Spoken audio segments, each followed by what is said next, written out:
Nasawi ang isang bata sa San Carlos City, Pangasinan matapos tamaan ng tigdas at magkapulmonya. Ayon sa Department of Health, mahigit 50 ng kumpirmadong tinamaan ng tigdas sa bansa mula nung unang isang araw pa lang ng Enero. Makibalita tayo kay John Punsoy ng GMA Dagupan.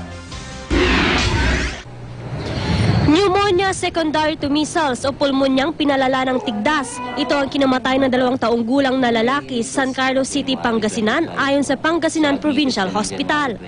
Ang naging complication naman ito ay dahil sa pneumonia. So nagkaroon muna siya ng tigdas. He stayed here in the hospital for 5 days, admitted on January 20, and nag-expire siya because of complications. Yun nga, yung pneumonia. Nakitaan ng rashes sa balat ang bata nang una siyang dalhin sa ospital. Sunod nito, dinapuan siya ng ubo, sipon hanggang sa mauwi na sa pulmonya. Based on the history, may bakuna yata na naibigay na isa, pero yung booster niya wala. Sa tala ng ospital, hindi lamang namatay na batang pasyente ng tigdas na dinala sa kanila. Nasa 28 nakitaan na mga sintomas ng tigdas ang kasalukuyang ginagamot.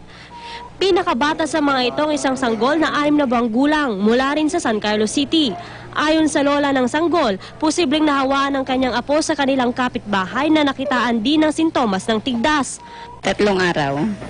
Kumusta yung pakiramdam niya? Nahihirapan siya ng huminga.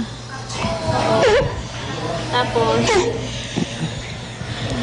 nilalagnat.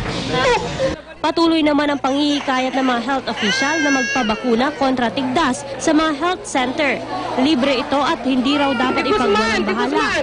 Muli rin pinaalala sa publiko na magpakonsulta kaagad sa doktor kung may mga sintomas ng tigdas, kabila ang lagnat, ubo at sipon, pamumula ng mata at pagkakaroon ng rashes.